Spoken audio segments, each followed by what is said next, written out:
बिस्मिल्लाहिर्रहमानिर्रहीम। अस्सलामुअलैकुम। इल्म की बात देखने वालों को राव कमर रिजवान नई वीडियो में खुश आमदीद कहता है। दोस्तों, कब्र के अंदर मुर्दे के साथ क्या सूरत हाल पेश आती है, उसे किस तरह के हालात का सामना करना पड़ता है, ये अल्लाह और उसके बंदे के दरमियान एक राज है। और दोस्तों, मुर्दे के साथ कब्र के अंदर क्या हालात और वाकयात पेश आते हैं, ये मुर्दा दुनिया वालों को बताने के लिए कभी वापस नहीं आया है। लेकिन दोस्तों, इंसान की सरशस्त है कि उसके अंदर तजस्सुस पैदा होता है, लिहाजा इंसान इसी तजस्सुस का जवाब ढूंढने के लिए बसा औकात ऐसी हरकत करता है जो उसके लिए काबिल गिरफ्त साबित होती हैं। ऐसे ही कुछ नौजवानों की जानिब से, जिसमें खास तौर पर हिंदू और मुसलमान नौजवान भी शामिल थे, जो कब्र का हाल जानना चाहते थे, जब उन्होंने कब्र के अंदर जदीद दौर के आलात को इस्तेमाल करते हुए खुफिया कैमरों के जरिए रिकॉर्डिंग करना चाही, तो अल्लाह रब्बुल इज़्ज़त की पकड़ उन पर कैसे आन पड़ी, आज की वीडियो में आपको तफसील से आगाह किया जाएगा। लेकिन वीडियो में आगे बढ़ने से पहले आपसे गुजारिश है कि अगर आपने अभी तक हमारा चैनल इल्म की बात सब्सक्राइब नहीं किया है तो अभी सब्सक्राइब कर लें, साथ में बेल नोटिफिकेशन को भी जरूर ऑन कर लीजिएगा ताकि लेटेस्ट अपलोड होने वाली वीडियोस आप तक बर वक्त पहुंचती रहें। तो चलिए दोस्तों, शुरू करते हैं अपनी आज की वीडियो। दोस्तों, दामाद रसूल हजरत अली रज़ियल्लाहु ताला अन्हो के पास एक शख्स आया और कहा कि मौला, मुझे बताइए कि इंसान की कब्र के अंदर की पहली रात कैसे होती है। हजरत अली रज़ियल्लाहु ताला अन्हो ने फरमाया कि कब्र के अंदर इंसान की पहली रात इंतहाई मुश्किल होती है। जब उसके दोस्त, अहबाब, रिश्तेदार उसको दफनाकर वापस पलटते हैं तो वो उनको एक एक को आवाज देकर उनकी मिन्नत करता है कि मुझे इस अकेली अंधेरी कब्र में छोड़कर मत जाओ, लेकिन अफसोस कि कोई उसकी आवाज नहीं सुन सकता। दोस्तों, इस कब्र के अंदर नेक के लिए और गुनाहगार के लिए किस तरह के हालात पेश आते हैं, हजूर नबी करीम सल्लल्लाहु अलैहि वसल्लम की अहादीस मुबारका से हमें कब्र के हालात के मुतालिक वाज़े तस्वीर मिलती है। इनके मुतालिक भी आपको आज की वीडियो में आगाह करेंगे और साथ ही साथ आपको उन नौजवानों के वाक़े से भी आगाह करेंगे जो कब्र के अंदर कैमरा लगाकर दुनिया को ये दिखाना चाहते थे कि कब्र के अंदर क्या हालात पेश आते हैं, या आसान अल्फाज में यूं कहिए कि वो मुर्दे और अल्लाह के माबैन मौजूद राज को फाश करना चाहते थे। आपने आज की इस वीडियो को आखिर तक लाजमी देखना है। दोस्तों, हाल ही में भारतीय रियासत केरला में एक वाकया पेश आया जहां पर दो हिंदू, जिनका नाम विनोद और ऋषभ था, ये दोनों एक मुसलमान कब्रिस्तान में आए। मुसलमान गोरकन को अपने साथ मिलाया और एक जगह पर कब्र खोदी। उस कब्र के अंदर एक खुफिया कैमरा नस्ब किया और कब्रिस्तान के अंदर मौजूद कमरे के अंदर कुछ स्क्रीन्स नस्ब कर दी जो कि इस खुफिया कैमरे की रिकॉर्डिंग दिखा सकती थी। अंडरग्राउंड वायरिंग की गई और मुसलमान गोरकन को पैसे दिए गए कि अब इस कब्रिस्तान के अंदर कोई भी मुर्दा आए तो इसी कब्र में दफन करना।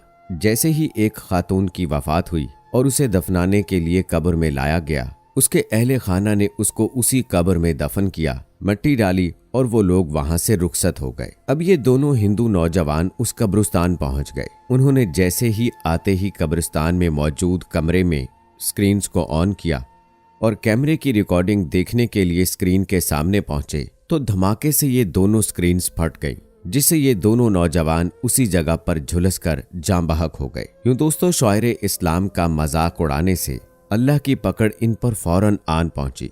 और इसी तरह दोस्तों, एक मुसलमान नौजवान की भी वीडियो सोशल मीडिया पर गर्दिश कर रही है, जिसने अपने दोस्त के साथ मंसूबा बनाया और खुद कब्र में लेटा।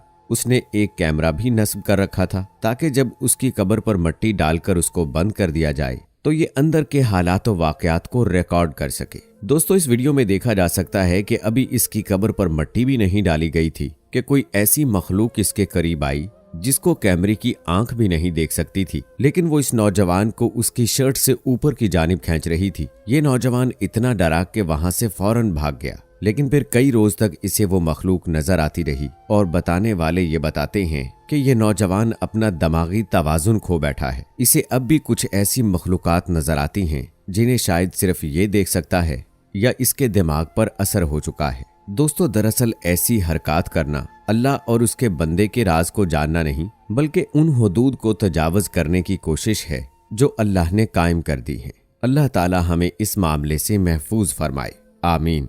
दोस्तों, कब्र के अंदर क्या हालात व वाक़यात पेश आते हैं, आइए आपको इसके मुतालिक आगाह करते हैं। दोस्तों, इंसान की जिंदगी के 3 मराहिल होते हैं। पहला मरहला ये दुनियावी जिंदगी है। इसके बाद वो उखरवी जिंदगी है, जब इंसान के जहन्नुम में जाने या जन्नत में जाने का फैसला हो जाएगा और फिर वो हमेशा हमेशा वहीं रहेगा। अलबत्ता जो मुसलमान अपनी सजा जहन्नुम में पूरा कर चुके होंगे, अल्लाह उन्हें फिर से जन्नत में दाखिल कर देगा।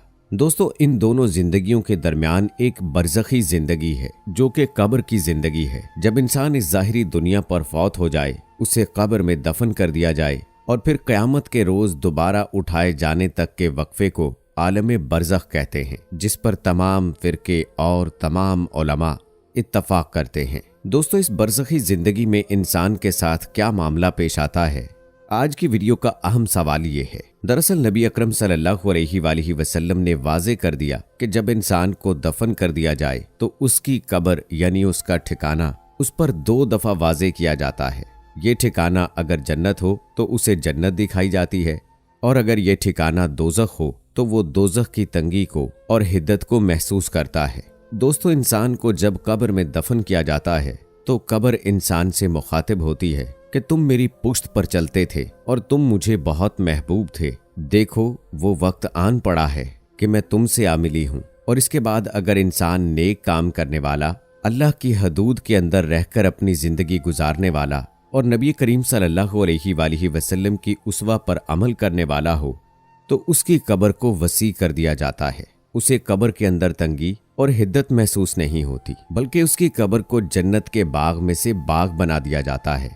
लेकिन इसके बरक्स अगर कोई गुनाहगार और स्याकार हो और अपने आखिरी वक्त तक तौबा ना करे, तौबा करके अपने गुनाहों की अल्लाह ताला से माफ़ी तलब ना करे, तो ऐसे शख्स को बरज़खी ज़िंदगी के अंदर यानी बरज़खी दुनिया के अंदर बहुत सी मुश्किलात का सामना करना पड़ता है। कब्र उसके ऊपर तंग होना शुरू हो जाती है। चारों तरफ से कब्र की दीवारें आपस में मिलने लगती हैं और उस शख्स को कब्र के अंदर जहन्नुम की हिद्दत महसूस होती है और कब्र इस हद तक तंग होती है कि उसकी पसलियां आपस में फंस जाती हैं, एक दूसरे में घुस जाती हैं। तो बेशक दोस्तों, जो इंसान अपनी इस दुनियावी जिंदगी को अल्लाह और उसके रसूल सल्लल्लाहु अलैहि वसल्लम के बताए हुए तरीकों के मुताबिक नहीं गुजारता है, तो उसकी आखिरत भी बहुत बुरी होती है। इसलिए दोस्तों, हमारे पास अभी भी वक्त है। अल्लाह ताला ने ये हमें जिंदगी दी है।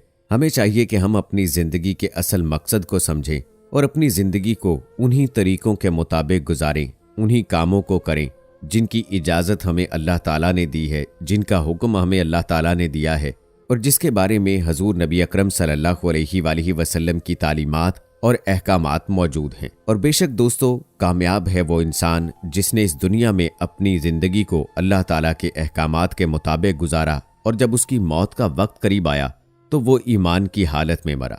तो दोस्तों, हमारी भी अल्लाह ताला से यही दुआ है कि अल्लाह ताला हमें इस दुनिया में नेक अमल करने की तौफीक अता फरमाए और जब हमारा वक्त आखिर हो तो हमारा ईमान पर खात्मा हो। आमीन सुम्मा आमीन। दोस्तों, आपसे गुजारिश है कि आप भी कमेंट बॉक्स में आमीन लिखकर हमारी इस दुआ में शामिल हो जाइए।